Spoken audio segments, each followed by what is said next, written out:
Nanatiling maayos at walang direktang banta ng bagyo ang lagay ng panahon sa Pilipinas sa kasalukuyan, ngunit patuloy pa ring may posibilidad ng panakanakang pag-ulan dulot ng localized thunderstorms.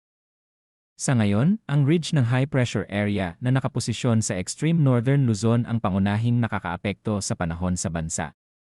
Ito ang dahilan kung bakit karamihan sa mga lugar ay nakakaranas ng maaliwalas na panahon, ngunit pinapayagan din nito ang pagbuo ng mga thunderstorm, lalo na sa hapon at gabi dahil sa init ng araw.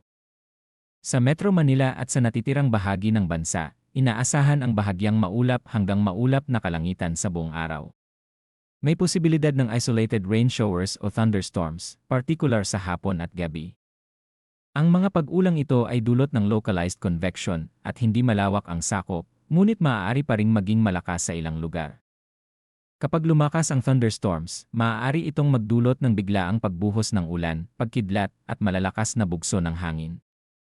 Dahil dito, pinapayuhan ang mga residente, lalo na sa mga lugar na madaling bahain o landslide prone, na manatiling alerto at mag-ingat.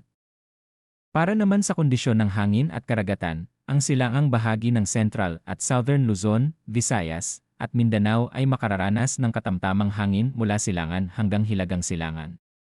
Ang taas ng alon ay nasa pagitan ng 1.5 hanggang 2.5 metro, kaya pinapayuhan ang maliliit na sasakyang pandagat na mag-ingat sa paglalayag. Sa Northern Luzon, magiging mahina hanggang katamtaman ang hangin mula timog silangan hanggang hilagang silangan, at ang kondisyon ng dagat ay mula 0.6 hanggang 2.1 metro. Samantala, sa natitirang bahagi ng bansa, ang hangin ay mananatiling mahina hanggang katamtaman mula hilagang silangan hanggang silangan, at ang taas ng alon ay bahagya hanggang katamtaman mula 0.6 hanggang 1.5 metro.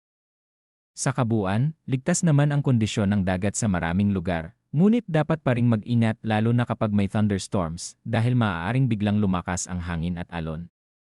Pagdating sa temperatura, nananatiling mainit at maalinsangan ang panahon sa bansa. Naitala ang pinakamababang temperatura na 24.2 degrees Celsius, habang umabot sa 34.0 degrees Celsius ang pinakamataas. Dahil sa mataas na humidity, mas ramdam ang init lalo na sa tanghali. Ang relative humidity ay nasa pagitan ng 44% hanggang 82%, kaya inaasahang magiging malagkit at mainit ang pakiramdam sa buong araw. Para sa astronomical information, sumikat ang araw bandang 5 oras 40 minuto dia at lulubog ng 6 oras 11 minuto.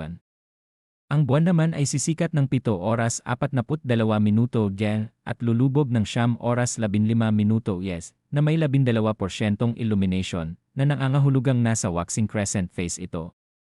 Sa susunod na 24 oras, wala namang inaasahang malaking weather disturbance na direktang makakaapekto sa bansa.